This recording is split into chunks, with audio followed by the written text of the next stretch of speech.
인권, 정의, 평화를 지향하고 국민과 소통하는 방송 CNN 21 방송. CNN 21 방송은 지오그룹, 3.1운동 유네스코 등재 국회기념재단, 대동문화재단과 함께합니다. 한발 빠른 뉴스 채널, 세상을 바꾸는 힘. CNN 21 방송. 인물의 고장에서 월출산의 큰바위 얼굴이 오늘 우리에게 주는 어떤 유훈이나 교지, 유지가 있다면 뭐라고 생각을 하십니까? 영암은 인물이 고장이라 불리웁니다. 근데 아직 한국에는 남북 통일 또 국민 통합, 지역 균형 발전을 해야 될 과제들이 있다고 봅니다. 그런 것을 국가적 차원에서 해안을 갖고 나가면서 지역민들의 삶의 질도 올릴 수 있는 이런 지도자들이 필요하지 않겠냐 해서 월출산의 큰바위 얼굴을 흠모하고 바라보는 것은 시대적인 어려움과 난관을 해결해 가면서 주민과 국민들을 이끌어가는 그런 지도자가 출연했으면 좋겠다 하는 바람이라고 생각을 합니다. 우리나라의 한민족의 역사에서 영암이라는 고장이 어떤 역할을 했다고 생각을 하십니까? 영암은 의병활동이 민간부에 최초로 일어나는 곳이기도 하고 신령한 영자, 바위암자를 쓰는 곳으로서 예전부터 인재 양성의 산실이었어요. 왕인박사는 일본으로 건너가서 아스카 문화를 이끌었고 도성국사는 고려 창건하는데 정치적 지주가 됐고 지금 영암에 500년 된 대동계 문화가 있습니다. 상부상정 문화. 이런 지역에 있는 인물 문화유산들이 세계적으로 한국적 가치 속에서 발현해 나가고 있는 것이 영암이다. 그래서 영암 정신을 살리면 미래도 현재도 개척해 나갈 수 있고 저렇게 이렇게 봅니다. 앞으로 이 큰바위 얼굴의 전기를 받은 이 국민들이 앞으로 10년, 20년을 어떻게 좀 꾸려가면 좋겠다고 생각하십니까?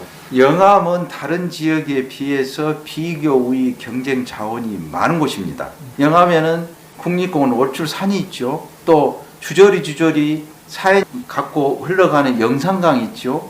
그 다음에 고대 문화 꽃이라 할 수 있는 고인돌 문화 절정에 이른 데가 여기입니다. 그리고 농산물도 영암에서 생산된 농산물은 토양이 좋기 때문에 양질의 당도가 높은 농산물을 합니다. 그 여러 가지 조건이 갖춰진 이곳을 발전된 곳으로 만들어 가는 것이 국가도 좋고 지역도 좋다. 그래서 앞으로 영암이 서남권의 중추적 지역으로서 나가는데 영암에 앞으로 좌표를 삼아야 되지 않겠냐. 저는 그렇게 봅니다. 교수님께서는 그간 그 수많은 경력들을 쌓으시면서 영산강을 넘어가면 교수님은 어떤 입지로 세상 사람들과 교류할 수 있다고 생각하십니까? 영산강은 문화의 강이고 우리의 삶의 강입니다. 소통과 통합의 문화, 화해와 포용의 문화, 상생과 공존의 문화를 영산강에서 끌어내야 된다. 그걸 통해서 지역도 발전되고 서남권도 발전되고 한국도 발전된 거 아니냐. 그런 차원에서 영산강은 의무부여하고 우리가 갖고 가야 된다 이런 생각을 합니다. 교수님께서는 다양한 수많은 인물들과 교류를 하셨을 텐데 고등학교 좀 자랑 좀 해보시죠. 인명을 좀. 저를 이렇게 키워줬던 사람들, 저를 많이 이끌어주고 했던 분들도 있지만 제가 이제 마음속으로 존경하고 하는 것은 사실은 지역의 문화의 원료로서 정신을 개항했던 사람들, 그 중에 한 분이라 하면은 우리 김대중 대통령의 책을 보면 그 책 속에 이런 말이 적어져 있어요. 무엇이 되고자 하는 사람이 되지 말고 무엇이 하고자 하는 사람. 저는 무엇이 하고자 하는 사람이라는 것은 가치를 실현하고 남을 배려하는 그 뜻 아니겠습니까? 그러면 우리가 사회가 살면서 개인적인 것도 있지만 남과 함께 같이 사회를 만들어가는 것이 가장 큰 보람이지 않냐 해서 그런 분들을 저는 존경하고 또 마음속에 간직하고 있습니다. 김대중 대통령의 말씀을 하셨는데 선비의 지조나 정신이라고 할 수 있는 행동하는 양심에 대해서는 어떻게 생각하십니까? 그건 저하고도 같이 생각을 합니다. 대의 명분도 필요하지만 실사구시 정신이 필요하겠다. 국제적인 관계에 있어서도 기준이 입체적, 그 다음에 다차원적 실리를 찾는 국익외교 아니겠습니까? 그 실사고시의 정신은 그 행동하는 양심에 나는 녹아 있다고 봅니다. 영암군에서 태어나신 분께서 영암군의 실사고시 이거는 지금 우리가 앞으로 해야 될 일이 어디에 있다고 생각을 하십니까? 다른 지역과 다른 비교의 경쟁 자원을 발굴을 해서 부가가치 높게 만들면서 지역 사람들이 잘 사는 것이라고 보는데 지금 지방자치 시대가 된 지가 27, 8년 됐잖아요. 그 사이에 기초자치단체의 발전상을 보면 생각을 갖고 먼저 앞서간 리더들이 있는 것은 더 발전을 하고 그렇지 않은 것은 뒤처지고 있습니다. 가령 나는 자치단체를 예산 쓰는 게임이라고 봐요. 두 가지로 봅니다. 예산은 뭐냐? 100억 예산이 있으면 그걸 잘 쓰는 데는 125 효과를 보고 못 쓰는 데는 80억밖에 그 효과를 못 보면 40억 예산을 극복한 것이거든요. 예산을 쓰는 게임이고 또 아이디어를 많이 내가지고 그걸 실현해가는 거예요. 근데 큰 아이디어다? 작은 아이디어다. 가령 여수 같은데 여수의 밤바다 낭만의 버스킹까지 뜨는 거 아니에요. 제주도가 관광으로 뜬 것이 환경도 좋지만 또 기본적으로 깔려있는 게 올레길이에요.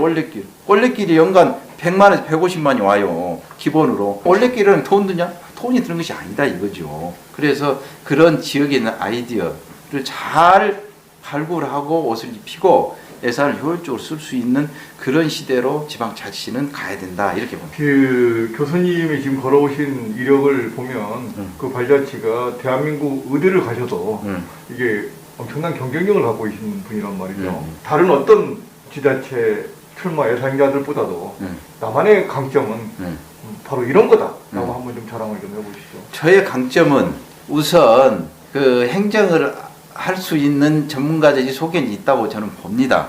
그리고 두 번째는 남보다는 더 깨끗하게 할 수 있는 자세가 돼 있다고 봅니다. 그리고 다른 사람이 안 보이는 봐야 하는 그런 사업과 아이디어를 발굴할 수 있다고 보기 때문에 저는 그런 세 가지 점에 있어서 한번 지방의 새로운 자치 모델을 만드는데 내가 좀 기여하고 싶다 이런 생각입니다. 제가 보기에는 대한민국에서 어느 지자체 기초단체장도 서울의 한강을 넘어가서 예산을 따올 수 있는 이런 능력들이 그렇게 많이 부족하다고 생각을 해요.